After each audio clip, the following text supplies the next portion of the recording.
Está entrando no ar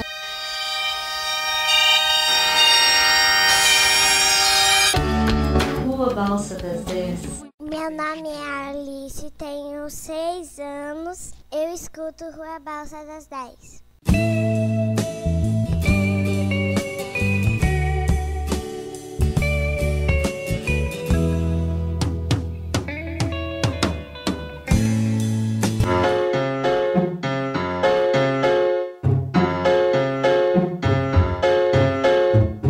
Este é o podcast do blog Rua Balsa das 10. Bem de você, ô maninha, vou pedir a seu pai, ô maninha, para casar com você, ô maninha. Um projeto cultural nascido do desejo de cultivar a simplicidade, independência dos poderes e poderosos e da necessidade de renovar as esperanças em um mundo melhor. Que paixão, ô maninha, palma, palma, palma, ô maninha, pé, pé, pé, ô maninha, roda, roda, roda, ô maninha, abraça quem você quiser, ô maninha. Produção Casa de Utopias, Rua Balsa das 10, Brasil.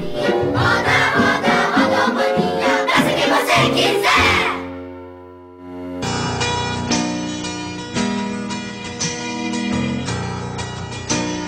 Então, meu nome é Maiara, sou acadêmica de medicina da Universidade Federal do Rio Grande.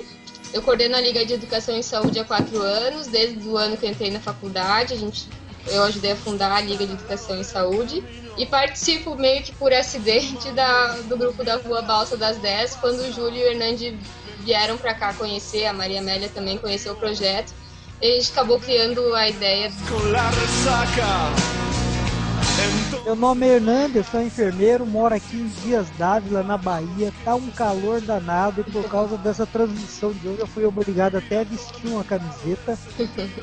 E estou numa maior expectativa que esse vai ser um grande programa, hein?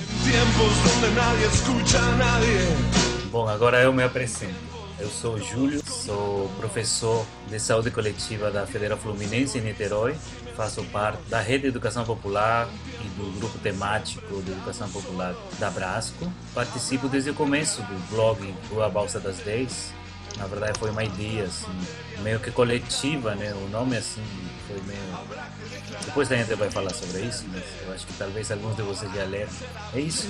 Tem 2 ausentes aqui, tem um que está montando um brinquedo e a outra tá sumida. Eu liguei pra Amélia, a Amélia tá fazendo o papel de madrinha pro afilhado dela, tá em Pelotas e não vai poder vir. Eimar já tá chegando aí, ele só tá terminando de montar o brinquedo lá e já vai chegar. Então, a gente podia apresentar a Amélia e o Eimar, né?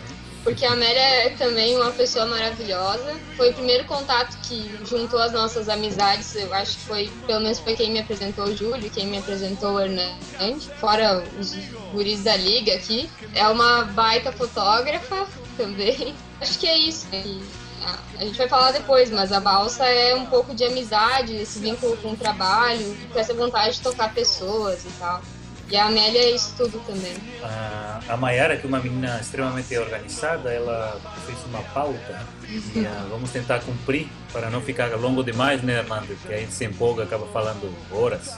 Eu acho que é verdade. Ficar sem ter o que falar também não vai acontecer, mas nem todo mundo tem tanto tempo para ficar nos ouvindo, né? Acho que era legal a gente dizer também, não sei se a gente já fez isso, mas falar pro pessoal que vai nos ouvir depois, ou que estão nos ouvindo agora, da onde a gente está falando, né? Porque é muito interessante a fotografia nossa, né? Então, eu vou ir falando. Eu sou de Santa Catarina, e de Chapecó, Santa Catarina, mas eu faço a minha faculdade e moro em Rio Grande, que é bem no sul. Tá muito frio aí, Maiara? Do sul, não, tá muito quente, eu tô de manga curta. Tá bem quente, eu tô suando aqui. Eu chamo Eimar, moro aqui em João Pessoa, mas sou mineiro, vim para Paraíba em 78 e mexo com esse negócio de educação popular desde 1974. Eu acho que eu sou um dos mais antigos desse negócio. Tô mais nesse negócio mais tempo até que o Vitor Vala, na área da saúde, né? E tô conhecendo um pouquinho esse como é que fala? É hangout? Isso, hangout. Ou hangout. Hangout. Mas a gente já tem programado para se encontrar em João Pessoa ano que vem, não tem, Júlio? Talvez. Aí a Amélia... Se os discípulos do Eimar me deixarem entrar na cidade, aí eu posso ir tranquilo. Esse cara tira uma onda de perseguido, né? O Júlio o estilo dele bem diferente, assim, meio poético, criando um veio dentro da educação popular, que é muito interessante, né? Imagina se eu fosse assim, poético e bonitão que nem a Maiara, assim. Aí eu tava arrasando já. Né? A minha sorte para não ser assediado, que eu não gosto de assédio, é que eu sou feinho, então assim, por um lado é poético, mas por outro lado o pessoal me deixa em paz. Assim. O Eimar não, assim, o Eimar é um coroa bonitão, aí a meninada fica nervosa, mas agora ele já tá bem calmo, assim, só pensa em fralda, como que ele chama? Patinete, triciclo. Precisando um grande orgulho a vinda do Hernandes aqui para ser meu orientando, né? E aí vai ser uma grande alegria que nós estamos todos esperando com muita expectativa de ter esse parceiro tão forte aqui junto com a gente. Pô, que maravilha, eu espero estar à altura das expectativas. João Pessoa nunca vai ser a mesma. Gente, essa universidade vai tremer. E o que a gente faz aqui da balsa? Eimar, a gente tem as pautas aqui, eu vou tentar coordenar a reunião, se der certo. Quem começa? Talvez eu possa começar, que eu tive, na verdade, assim, acalentando essa ideia desde o final do ano passado, e a gente conversou um pouquinho no Abrascão de Porto Alegre, onde também eu tive a sorte de conhecer os meninos da Liga, né? Embora foi meio corrido, eu estava super atarefado tanto com o congresso como a tenda Paulo Freire, que me deu muitos cabelos brancos. Mas a gente sentia essa necessidade de um espaço diferente. Eu acho que conversei com o Eimar depois, mas já tinha conversado com o Hernandes, com a Amélia, e ficamos assim, só pensando assim, elaborando internamente como é que a gente poderia fazer um espaço onde as coisas fossem mais leves, mais voltadas para a educação popular, mas e para a saúde, mas que seja uma aproximação mais da beleza, da estética, né? Já que estamos em uma fase bem transição, digamos, da educação popular, onde novos caminhos estão sendo construídos, formas diferentes, e já não podemos falar de uma educação popular só, mas de várias. Havia uma necessidade de começar a pensar ou criar formas diferentes, mas assim não conseguimos fazer até fazer aquela viagem para Rio Grande, que foi muito especial, que deu o nome ao blog. Na verdade foi uma brincadeira entre a balsa e acho que era uma rua lá em São José do Norte, né? Aquela caminhada que tem umas fotos bonitas. A Maiara não pode nos acompanhar, nos encontramos mais tarde na Barra, não foi? Uhum.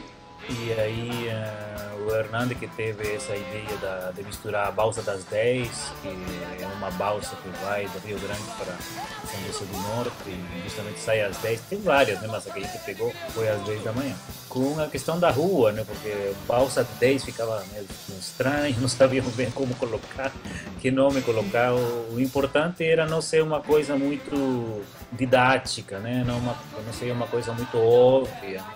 A ideia não era ser não muito acadêmico assim também, com o único meio acadêmico da coisa é o Eimar, mas o Eimar a gente deixa porque ele é do bem e também é nosso mestre, então a gente tem que respeitar o mestre, né? Já que ele não é respeitado pelo filho, né? Aí o filho abusa dele.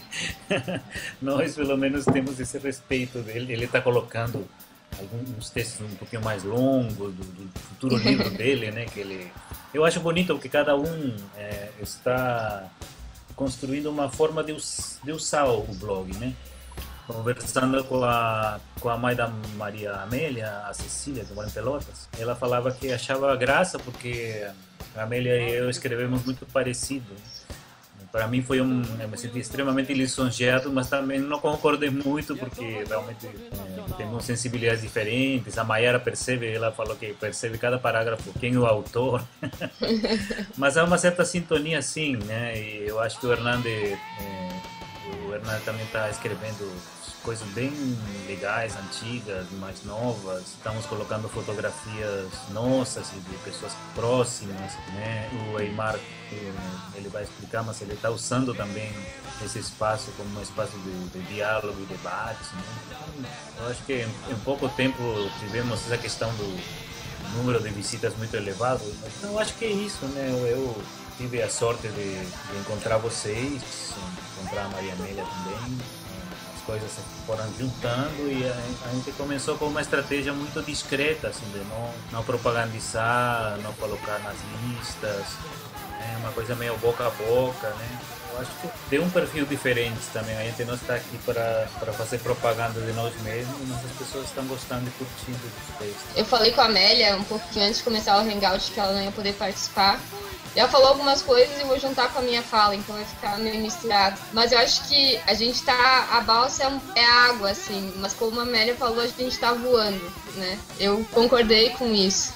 E acho que a gente tem a oportunidade de poder ver de longe e também ver de muito perto fazendo um zoom na balsa, né? Fazendo um zoom e podendo conhecer essas pessoas, podendo se aproximar disso.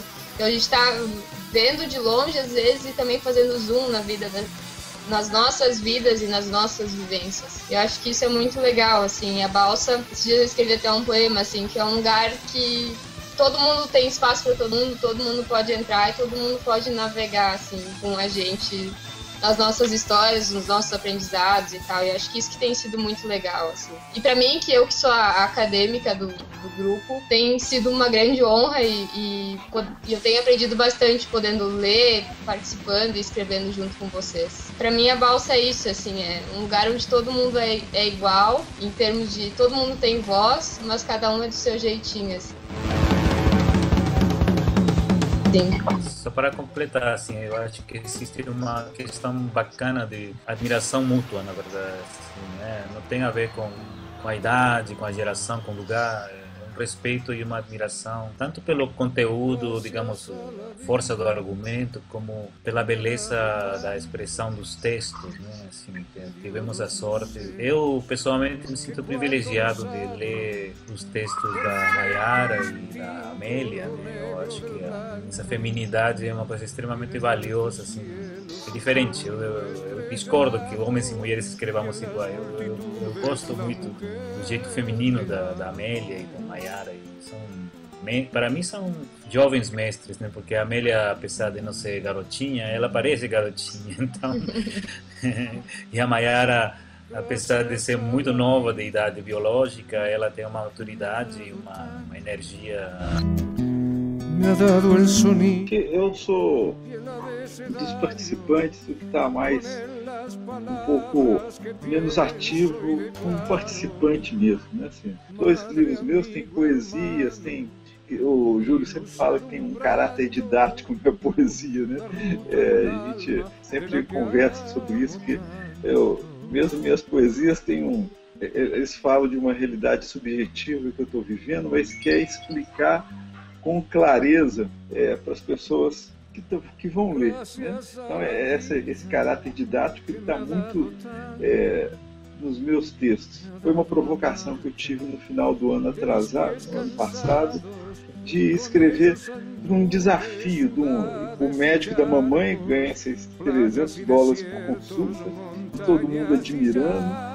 E aí, um pouco com inveja, e depois, não, tem todo um time de pessoas que não busca isso. Aí comecei a escrever para o que seria o que motiva esse time, pelo menos uma parte desse time. E aí essa coisa me provocou muito, mas mesmo assim, eu não conseguia dar continuidade, porque eu fiz foi um curso, aí volto o caráter didático, que eu ia discutir os textos.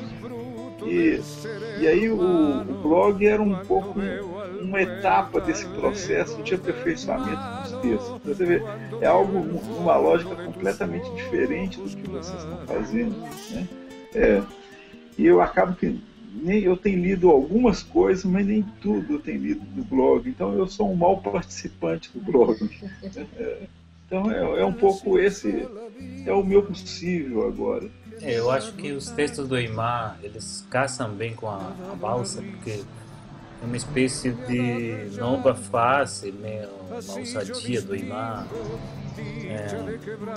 Eu gosto muito de brincar com a Amélia e o Hernando sobre essa questão da dimensão profética, que eu tive a experiência de trabalhar com a Igreja Católica há alguns anos, li muito, apesar de não ser católico, tenho uma certa admiração profunda por certas pessoas da Igreja Católica, muito poucas, né, mas assim, o Eymar, nessa fase nova, eu acho que ele tem tido essa ousadia de abraçar, digamos, esses novos temas, um certo jargão muito mais, eu não vou falar teológico, mas mais pastoral, no sentido assim, de querer trabalhar as coisas de uma maneira um pouquinho além da academia, coisas que a academia formal não deixa, né?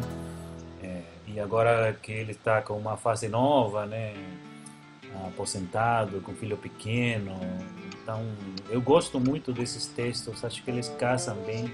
Quem sabe daqui a alguns 3 a 5 anos ele comece a escrever boa poesia, abra mão desse didatismo que ele, né, que, assim, eu acho que que assim, tudo tem seu custo, né? Se você quer abraçar um determinado jeito de enxergar o mundo, né, que, por exemplo, a teologia e a libertação nos traz, tem certas coisas da experiência humana que você não vai ter acesso.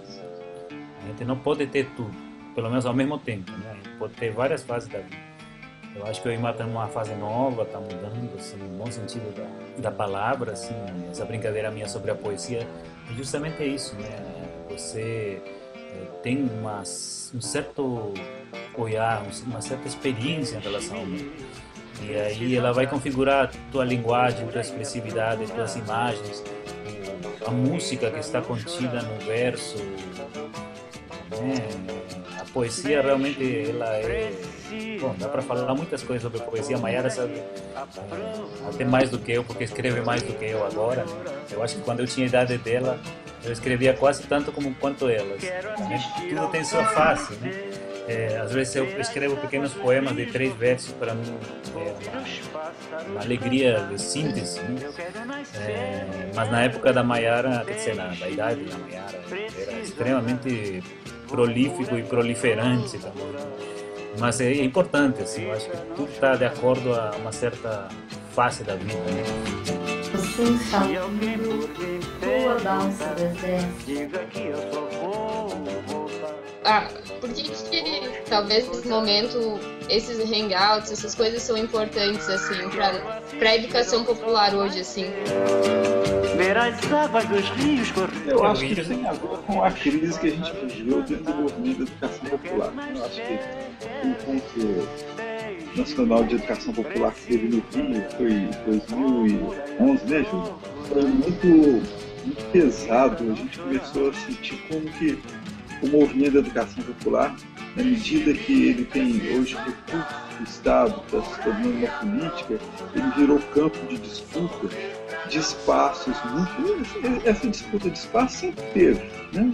Mas era uma forma muito mais leve. E agora, pessoas que estão mais próximas dessa estrutura, então que tentam ficar mais próximas da estrutura, algumas delas jogam num nível muito desagregador, manifestou muito no encontro. Então foi o ato mais forte, consequente, foi o fechamento da lista feito pelo Júlio, que gerou muito mal-estar de muitas pessoas. Por isso, assim, como é que esse cara tem o direito de fazer isso, né? Mas acabou, eu não sei se ele tinha direito ou não tinha, mas assim, que acabou sendo um fato político. Eu acho que eu não tinha direito, mas assim, não tinha direito, mas eu acho que tinha uma certa, para falar em linguagem teológica, tinha uma certa voz profética que indicava que esse caminho era importante, porque foi curioso, né? Eu praticamente eu tinha abandonado essa lista que eu criei uns 12 ou 13 anos atrás, porque justamente e Eymar colocava isso com certa frequência, que estava muito burocrática, muito chata, só propaganda de atividades do governo. E depois começou a ter algumas discussões mais de briga, né? Só que no final do ano passado eu tive uma apendicite, pouco depois do Abrascão, parece que a saúde coletiva me faz mal, e fui operado de urgência, né? Então eu fiquei aqui em casa meio à toa, estava com esse mesmo computador, e aí comecei a ver as mensagens e por acaso estava tendo uma série de brigas, só tinha baixaria, e aí eu, sei lá, como falam o pessoal do candomblé, baixou o santo, assim. Falei, gente, não é possível uma lista que é uma coisa histórica, onde Victor Valla, pessoas muito queridas escreviam, onde a gente investia muito, tanto em diálogos como em narrativas poéticas, reflexivas, contestatárias, tenha se transformado em uma coisa tão nojenta, né? Porque o que é o mais nojento dessa questão da educação popular no governo, né? É porque você acaba se transformando em uma espécie de funcionário de certos políticos que podem falar que são de esquerda, mas que acabam agindo com base a interesses corporativistas, né? Escondem uma série de situações ruins, né? E há uma manipulação. Então a educação popular como manipulação, eu fico muito triste, me lembra um pouco, sei lá, o ministro de comunicações do Hitler, né? Ou então, sei lá, qualquer pequeno ditador da América Latina vai começar a manipular o povo com uma série de coisas. Então, assim, é claro que muita gente vai ficar puta escutando essas coisas, mas eu acho que é importante colocar esse mal-estar, né? Eu, na verdade, assim, depois de ter acabado com a lista, eu senti, claro, uma certa rejeição de várias pessoas, de grupos. Eu fui meio marginalizado em vários processos. Na verdade, por um lado, eu me senti grato de ser marginalizado, né? Por outro lado, eu senti que politicamente não estava sendo correto.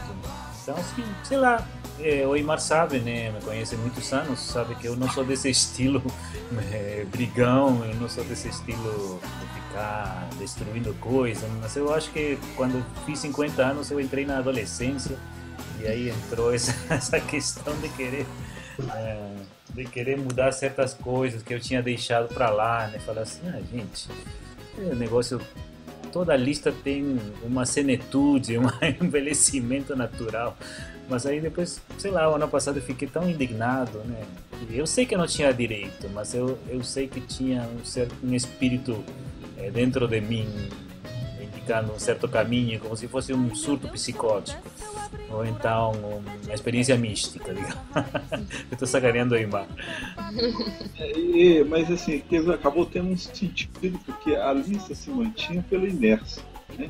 Tinham 700 pessoas por a lista, todo mundo, a maior parte muito chateado com o que estava, mas ficava pelo passado. Aí acabou. E aí acabou o comodismo.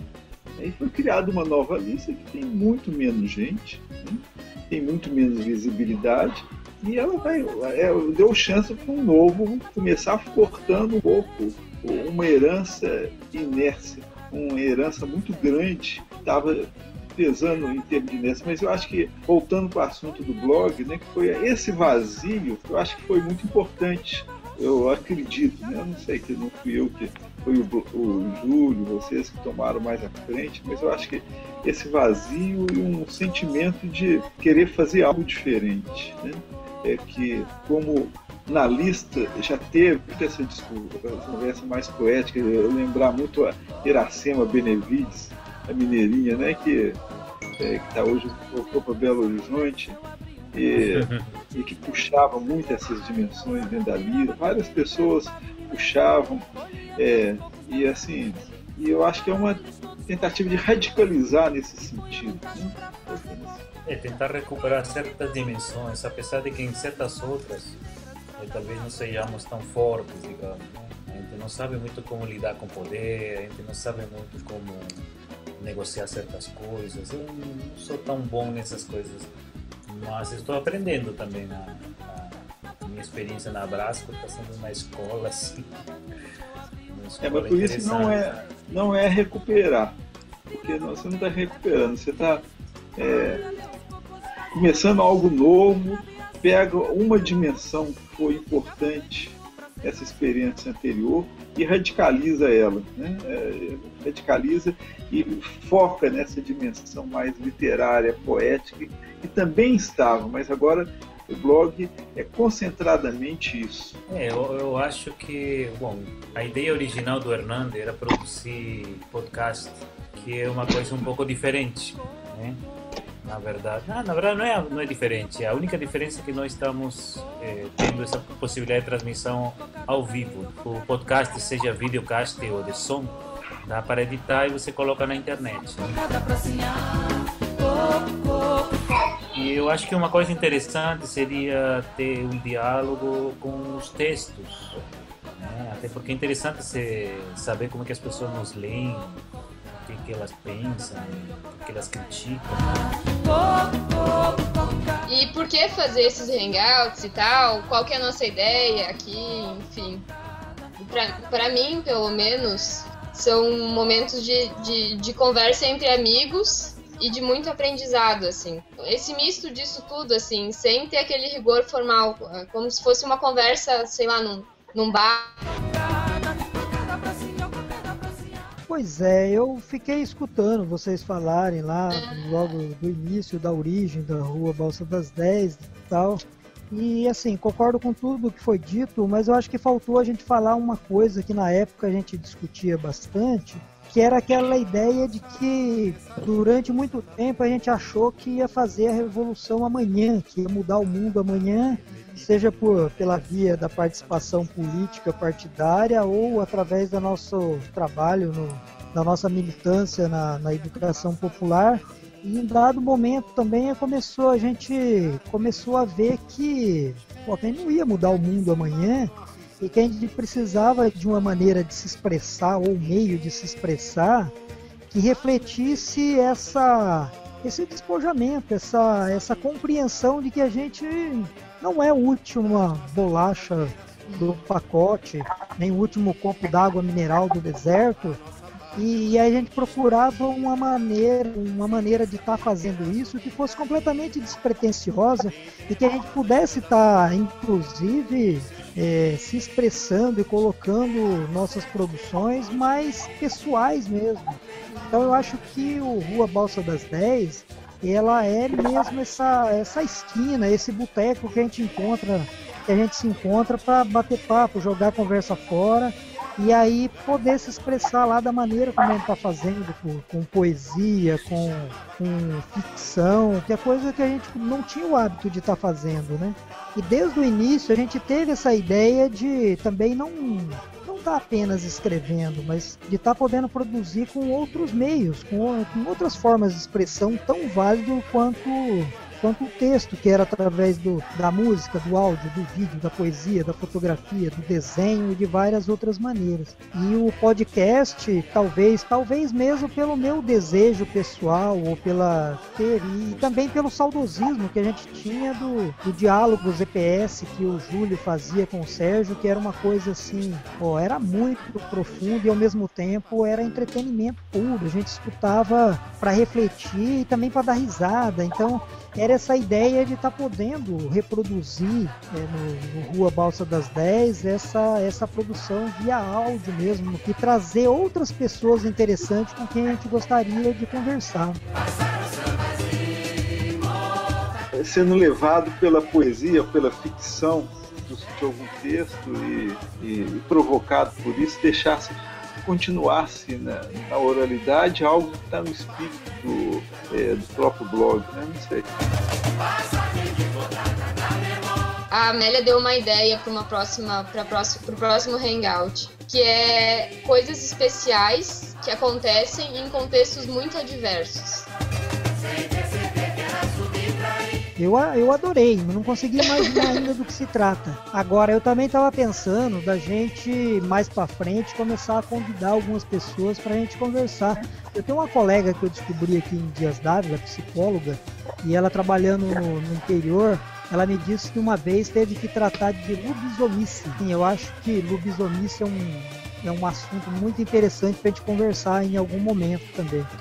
Eu acho que esse é um assunto que eu gosto muito, Hernande, porque eu comecei a estudar muito, eu escrevi um texto até no blog sobre isso.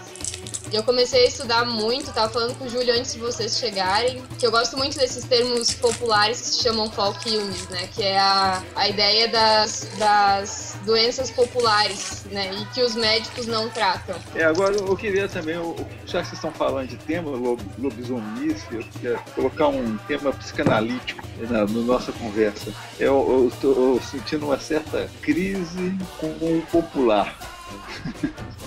Quer dizer, o popular ele sempre teve para mim um caráter de encantamento, né? No congresso lá do Rio de Janeiro de Ciências Sociais, o Gastão Wagner estava falando que estava com estudantes num posto de saúde e o pessoal, os estudantes até muito dedicados, procurando atender bem, e um paciente ao final jogou um coquetel molotov no carro de uma estudante, né? E como esse modo grosseiro e violento, classe popular sempre tiveram um imaginário muito voltado para o coletivo. Eu sinto que essa incorporação mais radical das classes populares no capitalismo, né? Assim, na lógica, nós estamos perdendo culturalmente a guerra. Quer dizer, cada vez essa cultura individualista, consumista e de imposição, de soberba, avançando tanto no mundo popular, e está difícil, não sei, e isso é muito central para a gente da educação popular, né? Como a gente lida com isso? Que luta que a gente tem se a gente mesmo está ficando com o coração muitas vezes fechado nessas experiências que a gente tem? Mas você quer que a gente aborde isso agora ou para o futuro? Não, como futuro. Eu acho que é um tema muito válido. Eu também estou vivendo esse dilema atualmente, mas principalmente com o trabalhador. Sempre tem uma postura também de defender o trabalhador, de ver o quanto o trabalhador é sofrido, do quanto ele é perseguido pela gestão, do quanto o trabalhador não tem seus direitos respeitados. E o que eu estou vivendo hoje em dia tem muito de quanto o trabalhador sacaneia com a população, de quanto o trabalhador passa por cima dos direitos do cidadão, mas quer ter o seu próprio direito preservado. E eu acho que é um tema muito válido, assim. Eu acho que a gente precisa pôr na nossa lista, e sim, muito importante isso. Eu acho que faz parte de um tema mais amplo que a gente vem abordando. Assim, por um lado, nós temos assim, pela própria filiação de leituras, de experiência de vida, ideológica, a gente acaba tendo uma certa tendência a idealizar, a colocar pessoas e grupos como homogêneos e únicos, né? E talvez seja uma coisa importante ter já uma visão mais crítica dessa diversidade que acontece, né? Eu conversando com a Amélia sobre os pacientes que ela atende, e recentemente ela teve a visita do Arnildo, né? São casos extremamente duros e difíceis, onde assim a presença do mal, da crueldade, da perversidade existe, né? Então assim, não é mais possível falar que tal ou qual é do bem, né? Tal ou qual do mal, né? E ainda tem todo esse processo de desgaste cotidiano dos profissionais, dos trabalhadores e do próprio usuário, né? O usuário já chega no serviço de saúde esperando certas coisas negativas também, né? Então, assim, eu acho que faz parte de uma discussão mais alargada, mais ampla de como é que a gente recupera essa questão, né? Eu conversava muito com a Amélia que ela, dos 18 pacientes que pegava, às vezes uma tarde, ela conseguia fazer milagre amoroso, né? Com 2 ou 3, mas e tinha outros 4 ou 5 que eram dureza, né? Eu acho que assim, é uma discussão que ultrapassa a educação popular, ultrapassa o popular, né? É o reconhecimento da existência do diverso e dentre esse diverso o que é o mal, o que é a perversidade, o que é o egoísmo, né? A gente acaba fazendo o papel meio de otário, né? Porque dentro mesmo do nosso grupo de educação popular tem gente que tem uma esperteza, digamos, de poder se mexer em diversos espaços, ver o próprio lucro, o lucro do grupo dele, ou do político que eles servem, do gestor, sei lá. Então, e os outros que são um pouco mais idealistas, ficam pensando no Paulo Freire, da morosidade, etc. E tal. Acabamos sendo muito usados, né? Eu estou meio em pânico com a PNEPS, assim, com a forma, o uso que ela vai ter dentro do SUS. Eu estou meio assustado, não tanto pelo que vai acontecer, mas pela nossa pouca capacidade, talvez, de reagir criticamente, né? E isso eu estou meio preocupado, realmente. Mas é uma discussão muito interessante, essa questão. Rua Balsa das 10, podcast. Eu acho que a gente está encaminhando o nosso hangout meio que no sentido do fim, não que esteja ruim, mas para não se alongar muito. Eu falei que não ia conseguir parar, não falei? Não, eu acho que não ia conseguir parar. Eu tô sendo a ditadora, mas a gente combinou que ia ser 1 hora, a gente já tá em 1h20 e poucos. A gente falou com todos vocês sobre o livro da Liga, e essa semana a gente encaminhou pra gráfica e tal, foi uma verdadeira correria, muito enlouquecedora, mas aqui tá a nossa colcha de retalhos, que vai ser a capa do livro, assim. E eu acho que eu ia falar só da colcha mesmo de retalhos e do livro que a gente tá fazendo. Eu acho que assim, eu acho que o livro também dá um programa inteiro, né? Eu acho que é bom falar, bom divulgar já, assim, mas já programar, já pôr aí na nossa lista de pautas, que eu acho que vai dar um programa inteiro esse livro. O Iman não está sabendo, mas nós conseguimos, fomos convidados pela Mayara para fazer o prefácio desse livro, que é um livro de experiências de vários estudantes da Liga de Educação e Saúde, né? É um pouco parecido à Perplexidade que você editou, né? O pessoal também me convidou, mas é porque eu não conseguiria escrever no prazo que o pessoal estava precisando. Eu peguei para participar. Foi meio enlouquecedor mesmo. A gente pediu o Arnildo entrou em contato com o Eymar e ele acabou não podendo escrever nesse prazo curtíssimo. A gente fez em menos de 5 dias. Assim.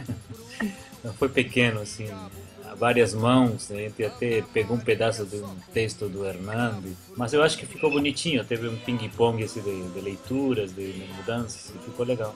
E aí você vai ver, em janeiro vai sair o livrinho. Quantos livros serão, Mayara? 1000? 1000, porque a ideia é dar para a comunidade, porque a gente fez as oficinas de escrita e sentou com a comunidade. Então foi um livro escrito pelos acadêmicos, pelos técnicos do hospital, por professor, por vocês e principalmente pela comunidade que a gente tem os trabalhos, né? Um é o asilo e o outro o pessoal da Barra. E todo mundo escreveu, assim, então acho que a ideia daí é dar 200 exemplares para a comunidade da Barra, para eles fazerem o melhor uso que eles puderem dos livros, e 200 exemplares para o asilo. A tiragem é de 1000, assim, e as outras a gente vai distribuir bastante para enviar para vocês, bastante livros para vocês distribuírem, enfim, e tentar espalhar bastante, assim, a ideia. Legal. E tu acha que esse pessoal da comunidade vai entender Não, mas aí a gente vai ter bastante reunião para poder sentar e conversar sobre ele, enfim, para a gente ler melhor. Acho que daí a gente vai usar a nossa educação popular, as nossas habilidades aí em reuniões para conversar sobre o livro. E acho que vai ser uma experiência boa também. Pode ser loucura, pode ser razão. Hernani, você que é o autor intelectual culpado. Do quê? Você podia fechar o Hangout. Eu queria, antes de mais nada, negar tudo isso, porque eu vi que vocês me culparam, mas eu não posso receber essa culpa. Essa ideia foi uma construção coletiva mesmo, assim, e eu me lembro que nasceu muito do desejo inicial do Júlio. A gente não sabia exatamente o que que a gente ia fazer, mas eu me lembro como se fosse hoje o dia que a gente batizou o Rua Balsa das 10. Pô, ele levou quase um dia fazendo uma tempestade, um dilúvio de ideias, e aí cada ideia a gente discutia conceitualmente o que aquilo queria dizer, e até a gente chegar no Rua Balsa das 10 foi uma construção assim, essa construção valia um texto, hein, Júlio? Um daqueles textos bonito e poético que você e a Amélia conseguem fazer como ninguém, eu acho que valia a pena, porque foi uma construção, não foi nem só uma construção de um dia, a gente levou uns 3 meses nessa construção, mas aquele dia lá em São José foi muito marcante mesmo. Foi. Eu pensei em fazer um texto dialogando com as fotografias que fizemos naquele dia. Né? Que teve essa fotografia dos Beatles de São José, é boa essa fotografia. Você, o Luan, o Arnildo e a Amélia caminhando. Assim. E o Luan é o retrato final assim, do Balsa das 10. Pode ser Adão, pode ser madeira, pode ser... Pois é, a gente pode convidar também o Arnildo e o Luan para participar de algum hangout. Ah, com certeza. Acho que não só, se a gente fizer um falando do livro da Liga, eu acho que dá pra selecionar vários. Rua Balsa das 10 podcast. E bom, mandar um abraço para a Amélia, que ela não conseguiu estar aqui por culpa do Patati Patatá, a galinha pintadinha e o balão mágico, né? Porque ela estava na festinha de criança. Então aproveitar também, mandar um abraço pro Luan, pro Arnildo, que com certeza eles vão ouvir esse programa depois, né? E também pra dona Cecília, que com certeza ela que lê muito o nosso blog, com certeza vai ouvir também esse programa depois. Muito obrigado, Mayara, pela iniciativa, pelo esforço tecnológico também. Tá bom, descanse bem, final de ano aí, um abração pra todos. Tchau, gente. Tchau pra todos aí. Bom final de semana para todos. Tchau, tchau. Tchau. Você ouviu Rua Balsa das 10, o podcast.